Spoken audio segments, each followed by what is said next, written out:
Hello everyone. आज हम direct and inverse proportion के कुछ क्वेश्चंस प्रैक्टिस करेंगे। तो पहले एक क्वेश्चन देखते हैं। क्वेश्चन है, a machine in a soft drink factory fills 840 bottles in 6 hours. एक फैक्ट्री में सॉफ्ट ड्रिंक प्रोड्यूस हो रही है और एक मशीन है जो सॉफ्ट ड्रिंक की 840 बॉटल्स को 6 घंटे में फिल करती है। तो हमें यहाँ पे 6 आवर्स दिया हुआ है, यानी टाइम दिया हुआ है, और कितना वो बॉटल्स को फिल कर रही है वो दिया हुआ है, यानी नंबर ऑफ बॉटल्स दिया हुआ है। तो आपको दो वेरिएबल्स यहाँ पे मिल गए, एक नंबर ऑफ बॉटल्स और एक है टाइम। ठीक है, अब नंबर ऑफ बॉटल्स कितनी फिल हो रही हैं, तो 840 बॉटल्स फिल हो रही है कितने आवर्स में, 6 आवर्स में। ठीक है, तो ये आपका हो गया x वेरिएबल और ये हो गया आपका y वेरिएबल। आगे पढ़ते हैं, हाउ मैनी बॉटल्स, यानी कितनी बॉटल्स। तो बॉटल वाला यहाँ पे आपको एलिमेंट नहीं दिया हुआ है। How many bottles will it fill in 5 hours, तो 5 घंटे में कितनी बॉटल्स फिल करेगी। तो बॉटल्स, नंबर ऑफ बॉटल्स हमें निकालना है, ये उसको मैंने x लिख दिया, या x2 भी लिख सकते हो। ये आपका x1 है, ये y1, ये y2। ठीक है, ये x वेरिएबल है, ये y वेरिएबल है। तो x1 y1, x2 y2, यहाँ और भी कुछ होता तो x3 y3, ऐसे चलता जाता है। ठीक है, तो अगर ये कॉन्सेप्ट नहीं पता है तो पिछली वीडियो प्लीज़ देखना, जिसमें मैंने basic direct and inverse proportion का मतलब क्या होता है, वो कैसे रिप्रेजेंट किया जाता है, वो सब समझाया है। तो अब इसको डायरेक्ट हम अप्लाई करते हैं और आंसर निकालते हैं। तो सबसे पहले आपको देखना है कि इसका जो कॉन्सेप्ट है वो डायरेक्ट प्रोपोर्शन का है या इन्वर्स प्रोपोर्शन का है। यानी अगर आप एक चीज़ बढ़ा रहे हो तो टाइम बढ़ रहा है या कम हो रहा है। तो देखो, नंबर ऑफ़ बॉटल्स अगर बढ़ेंगी तो टाइम भी बढ़ेगा, अगर नंबर ऑफ़ बॉटल्स कम होंगी तो टाइम भी कम होगा, कि कम टाइम में कम बॉटल्स फिल हो पाएंगी और ज़्यादा टाइम में ज़्यादा। तो ये है डायरेक्ट प्रोपोर्शन का क्वेश्चन। और डायरेक्ट प्रोपोर्शन में हमें पता है x1 अपॉन y1 इक्वल होता है x2 अपॉन y2 के। ठीक है, तो x1 ये रहा, y1 ये रहा, x2 ये रहा, y2 ये रहा, सारी वैल्यूज़ पुट कर दो।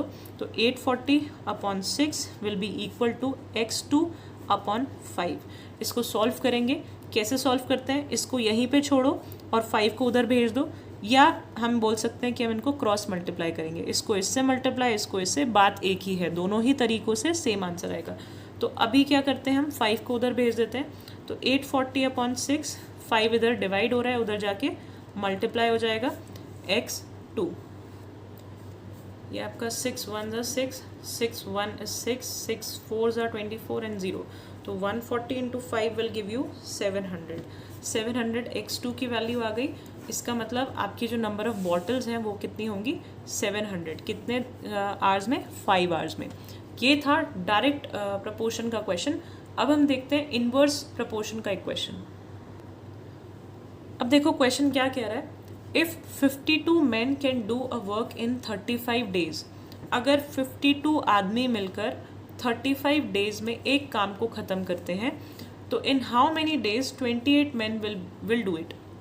तो 28 लोग कितने दिन में उस काम को कर पाएंगे।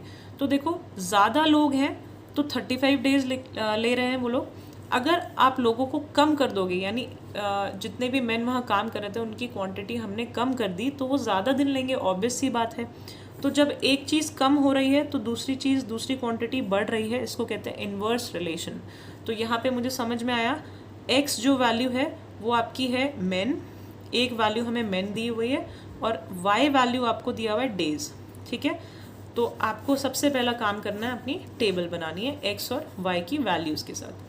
ओके, तो मैन कितने हैं फर्स्ट केस में, 52 मैन हैं, कितने दिन ले रहे हैं, 35 डेज ले रहे हैं।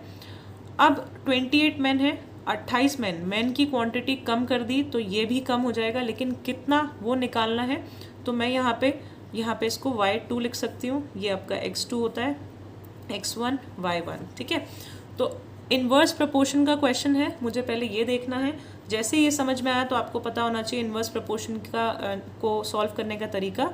x1 इंटू y1 मल्टीप्लाई करोगे इन दोनों को, किसके इक्वल होता है, x2 इंटू y2 के, x2 इंटू y2। ठीक है, तो x1 into y1 52 into 35 will be equal to 28 into y2।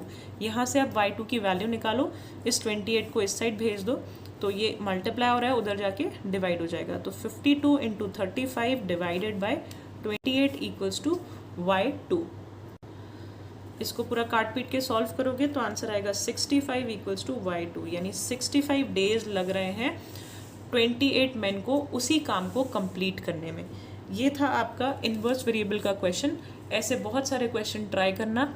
जो भी क्वेश्चन समझ ना आए प्लीज़ उनको कमेंट बॉक्स में लिखो, मैं आपको सॉल्यूशंस प्रोवाइड करूँगी।